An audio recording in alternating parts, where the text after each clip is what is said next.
Good morning and welcome to Smashi Business. I'm Lubna Hamdan. And I'm Richard Fitzgerald. And I'm going to try and smile more because apparently some people think, no, I'm kidding, I'm not going to be smiling more because we were just talking about embracing ourselves, right? Yeah. I think we talk about, there's so many people, it's such a kind of, with Slack, right? Basically, with content, content's so subjective, like in social media. And someone said last week, hey, Lubna, when you do the story, smile a bit. And I'm like, no, don't be yourself. Like, if you don't feel like smiling, don't smile. But exactly. I think you did a bit in the story you just put up on Smashi Business before the show. So, yeah. I mean, that's what differentiates me, guys. So, yeah. Yeah, amongst many things. Yeah. Amongst many things, thank you. I don't know if that's like, it sounded like a compliment, but also not really. So, I don't know, I'm hoping it was a little bit.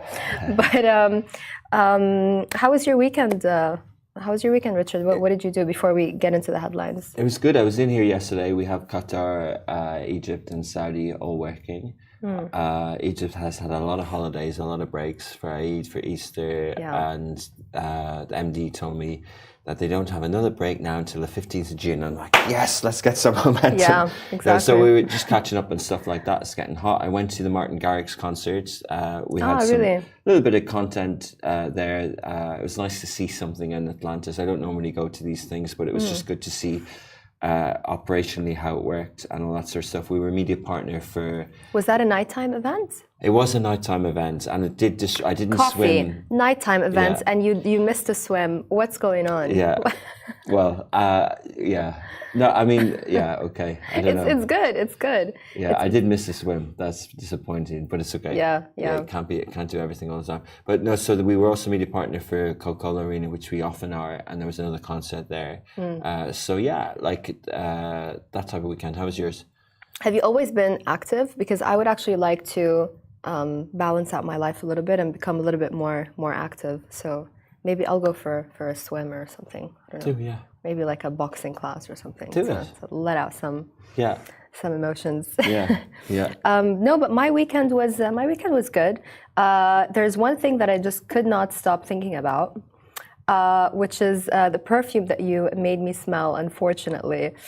Shall we talk about that before we get into Yeah, so I'm holding stuff? up one of these limited edition sold out burnt hair perfumes, right? Sold out, yeah? Sold out, yeah. There was 300... Emphasis under sold out. Yeah, as in, why, you mean because you opened it? Yeah. No. Well, so basically, look, it's burnt hair. It's called singled or signed, right?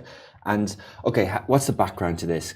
Elon Musk has many projects. One called X, one called Tesla, one called SpaceX or whatever, right? Yeah. Twitter, and as well. And he also has another project, another company called The Boring Company. The Boring Company actually has a real purpose. It's building tunnels underground because Elon Musk lives in California and they've got traffic problem. Yeah. And he thinks, why are we building above ground? Why don't we do tunnels? And he believes in tunnels, just like he believes in batteries and stuff like that, and just like he believes in open things. So he open internet. So he has, what do they call that?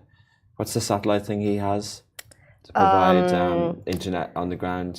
Yes. You know the thing I'm talking about? Yes. Yeah, so he basically takes on big problems. And one of the things is tunnels. So the Boring Company is tunnels. Like, that's actually what it's trying to do, even though it's a funny name. Starlink, that's the one. Starlink. But Elon Musk has a unique personality. And randomly under the Boring Company, I don't know what triggered it, but at one point he launched an item called a flamethrower, which sounds to me like something dangerous. Yeah. And lots of people bought it. Yeah. And then in about November 24 or October, around that time, so nearly 2 years ago, he put a tweet up that he's selling burnt hair perfume. So hair burnt is like smells of anything burnt, which is horrible.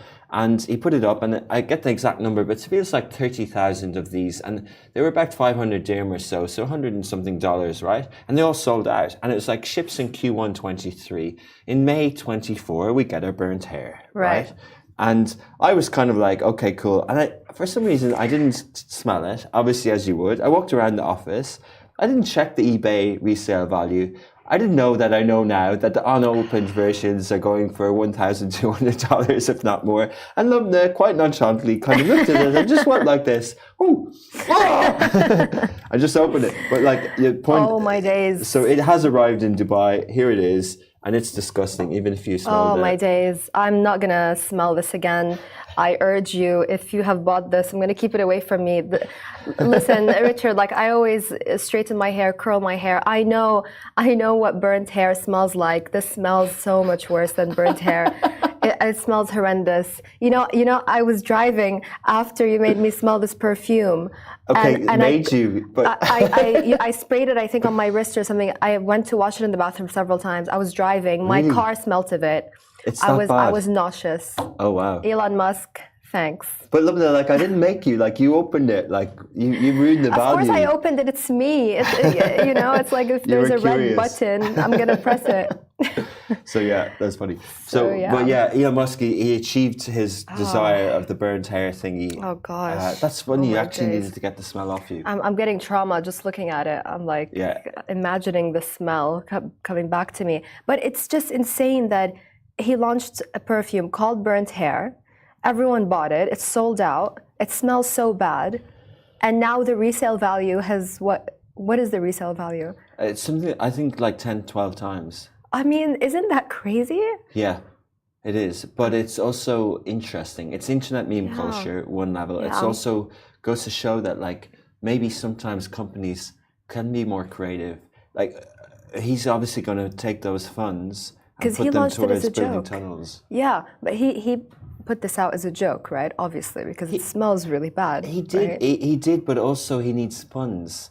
Yeah. You know, when we joked, I think, on this show a while ago, when Donald Trump launched gold high tops, make America great again, or whatever, and he needs funds, and like they sell out, and like there is the meme stock thing, there is the getting free PR, but like there's cash there. True. If you're an influencer, if you're anything, and you want to raise a lot of money, it's like limited edition drops, which all the kids, all these Gen Z people are into at the moment. I mean, I would argue that at least those are, stylish, nice to wear. Okay, but I mean, I don't know. I just imagine Elon Musk, looking at, or someone showing him the numbers or telling him that it's sold out, him looking at the resale value and just laughing and saying, God, people will buy anything. And I understand, for example, why you would buy it, why some other people would buy it, because you like to, you're curious about it. You know about the resale value. Okay, fine. I opened it. I apologize. Costing a couple of, It wasn't an investment. It was literally like.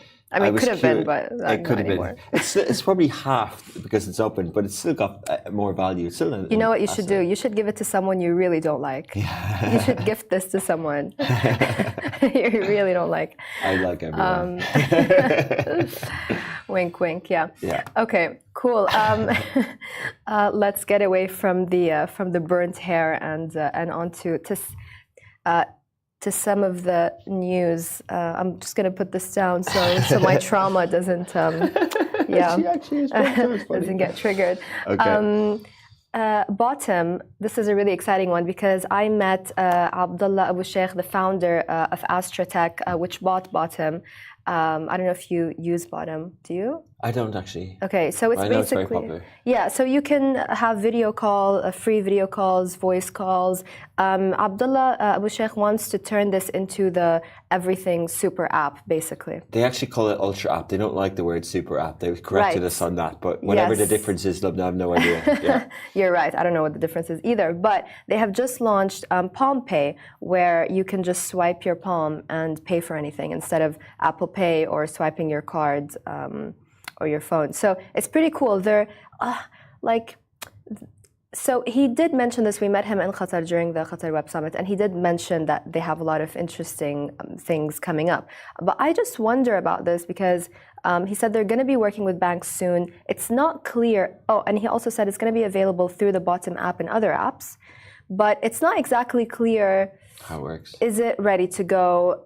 How exactly does it work? So he said it works like face recognition, authentication, etc. He also said it's safer than bank cards and payment ways like Apple Pay. But is it? I'm not sure. Is it? Because imagine you're just walking around and I don't know. Your hands. Can't someone just? I don't know, because people do this. There are these machines that when you're walking, they do this in Russia a lot. If your card is in your bag and someone walks by you with this machine, they can take all the info from your card and they can take money.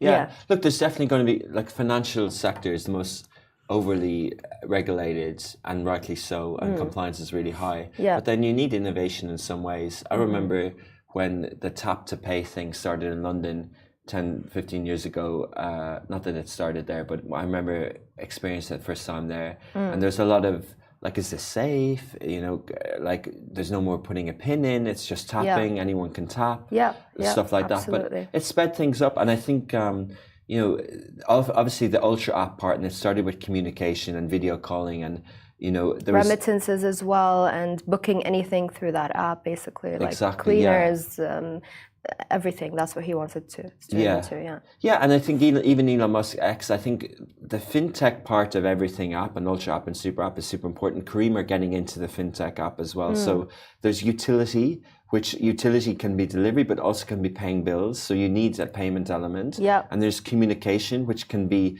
DMing, but it can also be VoIP and video calling. Yeah. So in terms of innovation and the safety, like, you know, you would hope that it's safe, obviously, but it is good to see these innovators. You know, we were having a conversation in the pantry in the office last week, and we were talking about fintech companies, and that, you know, Tabby are doing so well, and the buy now pay later in this region is the only region in the world where they're actually profitable. Like, the ones that emerged first in Australia and Scandinavia, Klarna and others, didn't become as profitable as they did here. And people in the office explained why Tabby was and how they're hooked on it, and it's this and this and this and all sort of stuff, because it came up. We were actually at I should give a shout out, we were at the Dubai Women's Business Council event under Dubai Chambers last week, called Empowering Women Entrepreneurs. And it was an incredible morning, Lubna. I think a guy called Ronnie, who set up Founder Connects, which is a new platform for founders to connect, obviously, as the name suggests. Yeah. But he helped this Women's Business Council that's been going since 2002. And they put out an invite. There was 3 people on the panel. I was fortunate enough to be on the panel. And 269 people RSVP'd. They closed the registration. 120 women came in the morning. And one of the people on the panel was Amal Almari, who's the founder of the local catering company, independent food company, I think that's the name of it. And they have Fine Salt and others, including somewhere. And the other guy on the panel was Talal from Bayzat. Yeah. So we were discussing why trends do well here and why don't, while some don't. Yeah. Like, we discussed why the 15-minute delivery thing that was around for a while, or the cloud kitchen thing, didn't succeed. Yeah. And it didn't. We can go into that in another time. But a lot of money was powered in there that didn't come out. But the buy now, pay later thing has worked in this region for some reason. You know what? We had Turkiya, the founder of Ovasave, which basically she created a kit to help you know, women test their fertility levels at home. It also helps them with egg freezing. How not only does it help them with education and connecting them to the right clinics and doctors, but they offer payment plans for freezing your eggs, which is incredible because a lot of friends of mine wanted to do it, but it was too expensive. Payment plans for freezing, like, it's just, but what's even more interesting is that I asked her if she had any issues raising money, and she said no, actually the investors themselves were coming to us. And Erica from Drink Dry said the same thing. She said, I had no issue at all raising funds. So the investors are now understanding the value and the needs and the gap in the market. I mean, I would say taking advantage, but still. But you know, so let's see, like, you know, let's see what happens with both of them. I know they've got a lot of engineers down in Abu Dhabi. I know they're doing a lot of work there, so not sure about how safe the palm thing. Sometimes companies like this come out with, we're just talking about Elon Musk, but sometimes companies come out with things that are more PRE than the real utility. But definitely that Ultra app aspect includes fintech, I'm sure. Yeah, definitely. Something interesting happened again on Instagram regarding the boycotts for Gaza. A lot of people thought the Met Gala was very tone deaf. One particular TikTok went viral and really made people very angry. It was Hailey Khalil, an influencer. She put up a video of her dressed up as Marie Antoinette and was lip syncing, "Let them eat cake." And obviously, at the same time, with everything going on in Gaza, there is a genocide. Everyone is talking about Rafah right now. All eyes on Rafah, yeah. So people got very, very angry and upset with that, and they started blocking all celebrities, including some and influencers, including some in the UAE, blocking them on Instagram so that they don't get ad revenue. So that's what people are talking about right now. Yeah, I think when at the start of the genocide, we were seeing there was initial international boycott of big brands, and then we talked about some local F&B, and now we're seeing celebs and influencers. Like there's been a bit of it, but we're seeing it increase. But Lubna, on this sort of because I saw those videos of the Met Gala, and I was kind of like, cool, but like I think it's a wider. I think it's a bigger issue than Met Gala. I think it's like when I see some of the content, and so I think the world has a tone deaf issue. Exactly. Not just the people at the Met Gala, right? Like because we can delve into it. Like, should we get on with our lives and should we not? And what's should we be talking here now or should we be doing something else? Sure. So, but just on the tone deafness of the internet, like at the start, you see these various opinions, and you can get sucked into it. And you can, like America has this bipartisan thing, red and blue, and everyone goes at each other, right? Yeah. And then they try and do this on this stand with X or stand with X, like which side are you on? And they try and make it like a bipartisan thing, and that's America's narrative. But on a human level, there should be no. Stop doing this. Stop getting us sucked into what you do, which is left and right. So I just think like I just think like by saying like let's boycott or whatever, like it almost shouldn't.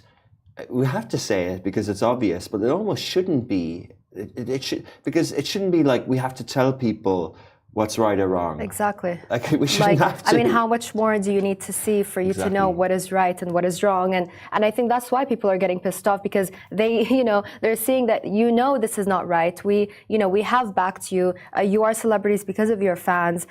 People are saying we gave you this platform and now we're going to take it away from you. We gave you power, and influence on this platform, and now we're going to take away your influence, which I think fair enough. Fair enough. Yeah, like we've often talked about this over the last 7 months, and it's like, why are people being silent? Is it because it's affecting their commercial viability? People do have businesses, but then as we often talk about as well, we need leaders and we need people to drive industries forward. And again, if people are being boycotted, potentially they're losing potential revenue. We saw last week that I get these names mixed up, but one of the Hadids launched fragrance, and the commentary was she launched the fragrance because she was losing so much modeling in business, so she needed to launch her own brand. Right. And I think you covered her dad's projects as well on the show.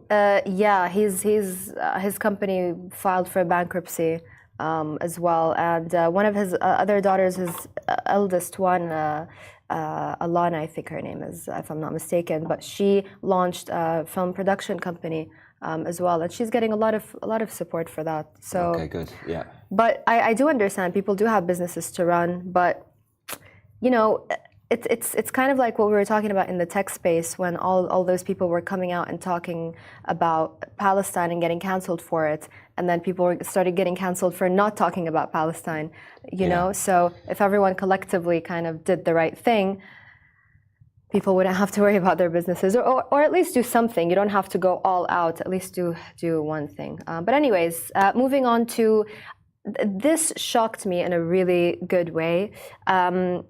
A Saudi podcast has beaten Joe Rogan and Elon Musk's interview episode globally, and it now has the most watched episode with 100 million views. And I'm not surprised about why it broke Joe Rogan's records. But let me tell you, let me give you guys a little bit of detail. It's a Saudi podcast. It's called Finjan, which means a small Arabic cup of coffee. As I mentioned, it has 100 million views. Joe Rogan and Elon Musk's episode had 69 million views over 5 years. This one, the episode from Finjan, how exciting is this? It talks about, it has the relationship and communication skills trainer Yasser Al-Hazimi. It was a 3-hour conversation, Richard, and it delved into themes of human connection, navigating balance in life, and understanding the difference between self-love and vanity. 74% of the viewers tuned in from outside of Saudi Arabia. Yeah, it's incredible. How incredible is that? And why? Because not a lot of people talk about these topics in the Arab world in such a kind of, unfiltered way. Yeah, true. I've watched a bit of it. I haven't finished the 3 hours. So, like, the context around this is, like, YouTube is really big per capita in Saudi Arabia. But as you said, the people outside... 74% outside. But it's subtitled. So, and it is, like, the first 20, 30 minutes are very around Islamic faith and things like that, which is amazing that people can digest this type of content in that way. And he's so articulate. And a lot of the commentary around this. So the founder of Tamania is the host. Yeah, and this was produced by Tamania, by the way, Finjan, just to let people know. Finjan, I think, originated under another guy years ago, Abdulaziz, who owns Mike's podcast company. I think it migrated across to Tamania, and SRMG then bought Tamania. Right. And Tamania are basically, it means 8 in Arabic, but Tamania are now the leaders of this style of documentary style podcasts. More deeper content, and Finjan is their flagship show. So Finjan, I think, originated under someone else. But anyway, so Finjan is their flagship show. The founder of Tamania is the host. Get his name, Abdurrahman Al-Mala. I will get you his name. Yeah. So he's the host, and he's praised for his style. And it's a really nice listen. It's very ambient listen.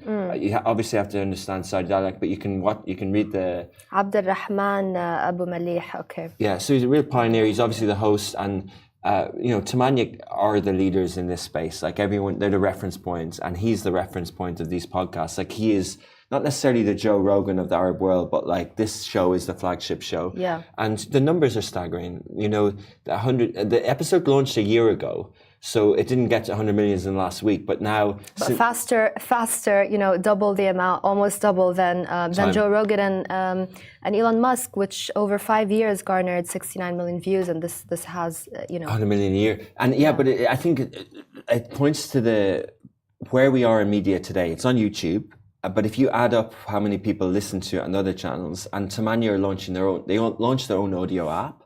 But it does show where we are today. Like, if we're thinking of like streaming services and numbers of views of Shahid, like, if this was on Shahid have like 3-4 million subscribers. Yeah. So it just shows where we are with podcasts and creators, 3-hour interviews, and YouTube. Like, this is where media is, right? Like, it's fascinating. If it was behind a paywall, would it have these numbers? Probably not. Yeah. Yeah, true, agreed. But it also shows how much, because when we had, Basil from Rising Giants and Ramzi as well from Saut.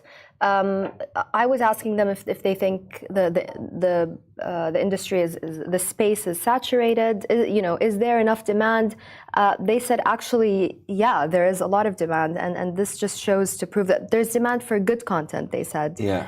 And the other beautiful thing about it is the 74%, as you said, outside the region. Like, we don't know in what way the Arab world's content is going to be exported. Like, we don't know if it's a Gangnam Style K-pop thing, or at the moment there's some articles that Latin music is having a moment globally, or last year we thought Dubai Bling was the thing that's exported, or we thought that some of the Arab singers, and now it's a Saudi podcast, and you just don't know what like, you think, oh, there's going to be a show in Egypt, or there's going to be a show in Saudi Arabia that the whole world is going to watch. Like, what was that show that went big on Netflix in Korea?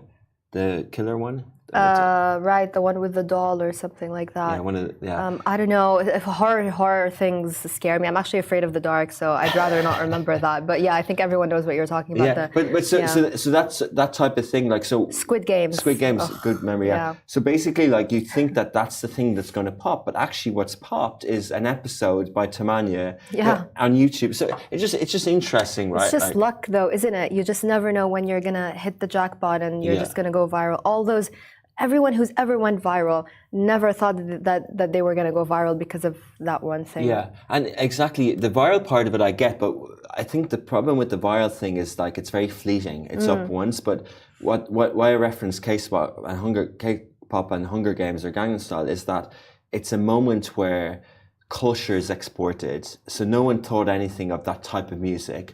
And YouTube were forced to add a new category for a genre of music. Like 20 years ago, there was no genre of music for that. Yeah. So that's what I mean about like, if the world sort of looks at Arabic content and culture through a different lens, then rather than viral, it becomes it changes the narrative, it changes the Islamophobia and other things going on in the world. I think Islam and the Arab world are really having a moment right now. Everyone is talking about them. So from Hollywood celebrities using Amr Diab on their Instagram reels to even everything that's going on in Gaza. A lot of people in the Western world started converting to Islam, and I just feel there's a global shift, that it doesn't help that things are not going that well in the West, and you've got everyone from Elon Musk to Tucker Carlson, praising Dubai, and there really is a shift, because I think that the Western world has kind of almost lost its way, that people are looking to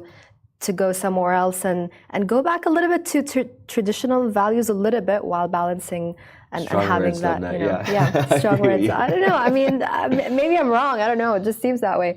Anyways, moving on to Egypt. Egypt is trying to convince Apple to set up a factory in the country. That's what Prime Minister Mustafa Madbouli announced during a visit to the Vivo smartphone factory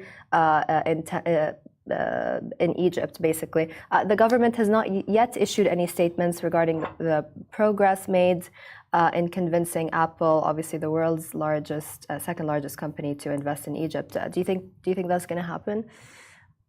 I love that mission. Yeah. And I hope something like that happens, because someone commented that's a joke, right? Because I was going to say, I don't think that's going to happen.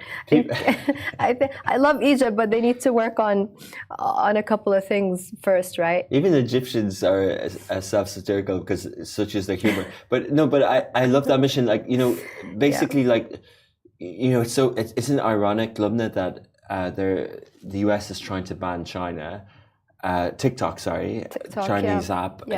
China, basically, really. China, basically. Yeah, but the iPhones are made in China. And then Apple, in the past 4 or 5 years, opened a factory in India.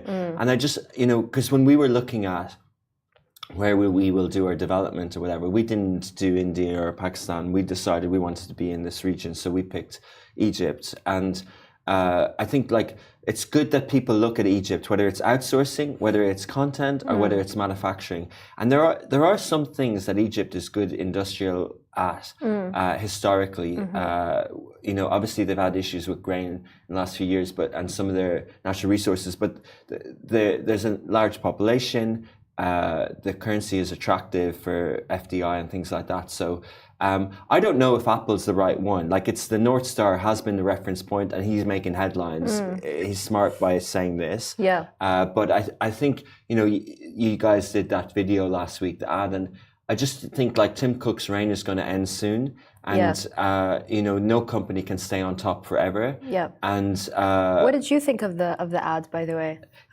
Yeah, I mean, someone DM'd me saying it was really good ads. I like this product, whatever. I thought symbolically, the reaction to the ad was a turning point in Apple. Like, I've been kind of saying it for a while, that I don't think they're going to be as cool as they are now in 10 years' time. That Steve Jobs' halo effect is going to wear off. The operator and amazing CEO that Tim Cook will diminish over time. It happened to Microsoft. Microsoft recovered with Satya Nadella a lot through partnerships.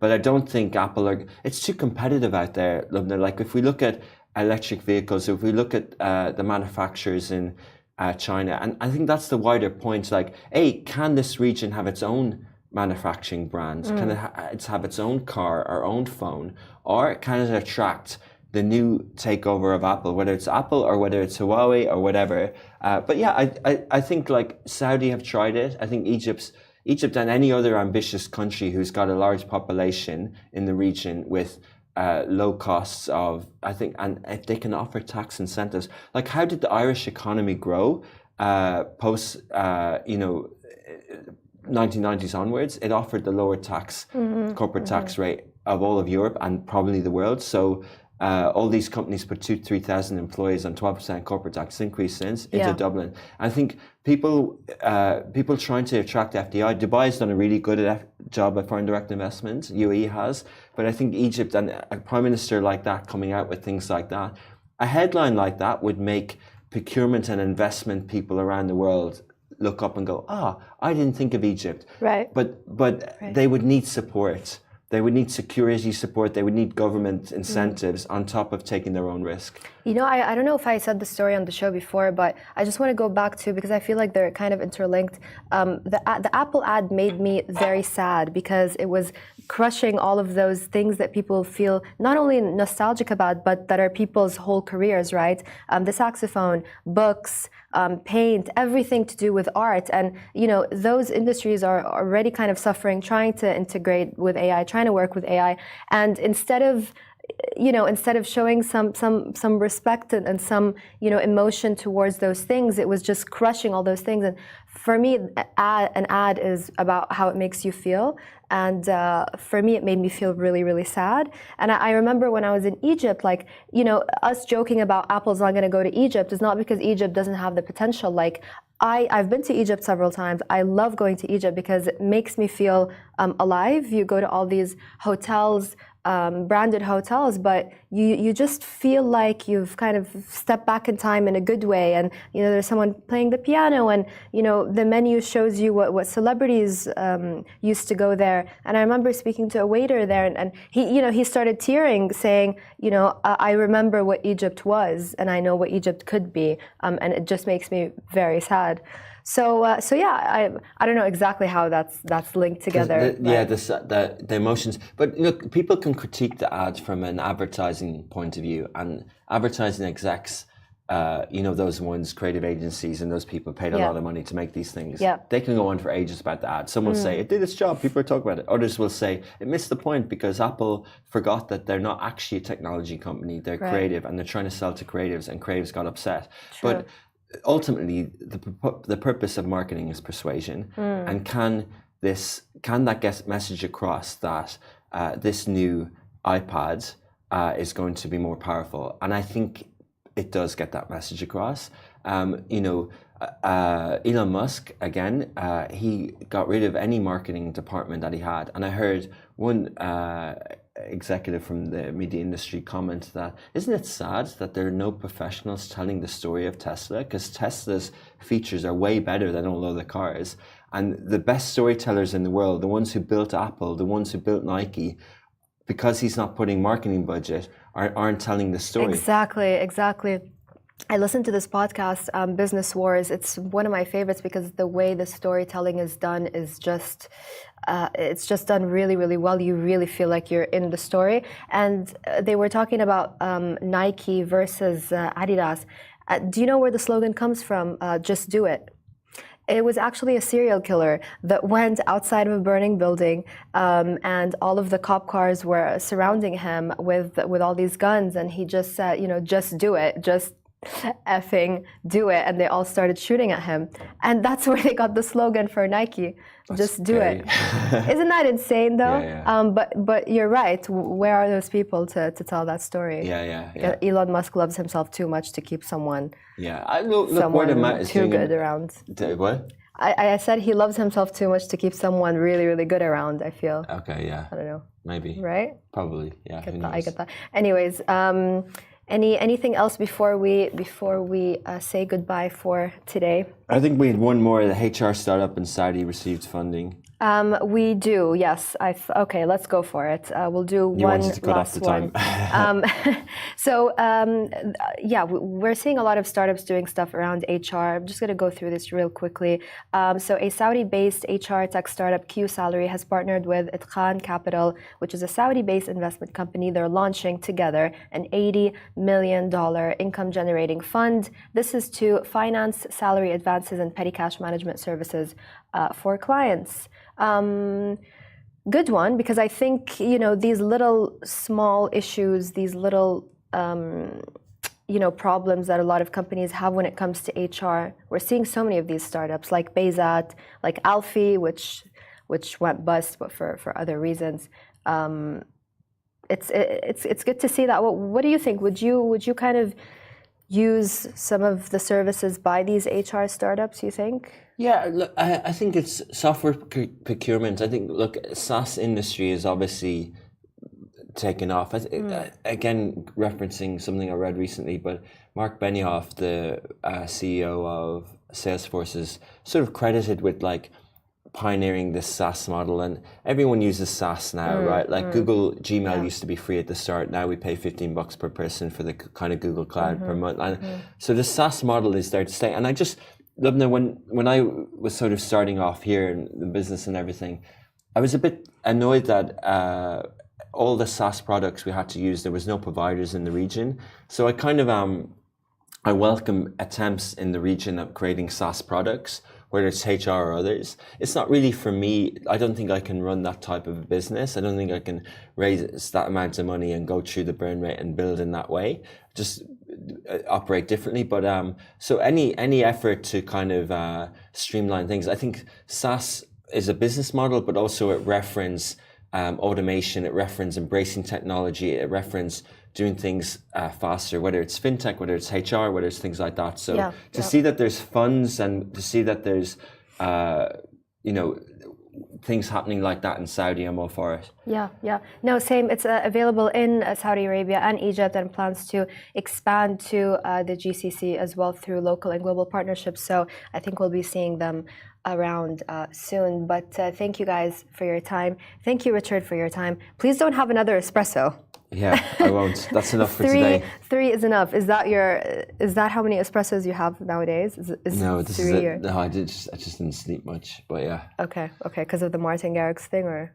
No, I was out for dinner last night and the alarm went off early as usual. I forgot to change the alarm. Yeah. So I was just up at 5:30 with 5 hours sleep. So we have a busy week. We're going to the Qatar Economic Forum. Yes, the Bloomberg one. Yeah. Yes, excited for that. It's okay, Richard. Live a little. Have an espresso. Go to a concert. Not a fourth one. Okay. Not a fourth one. Right. Thank you, guys. Thanks for listening. Watch us on Smashi.tv or get us wherever you get your podcasts. And if you've got a story you want to tell, let us know and get in touch. See you tomorrow.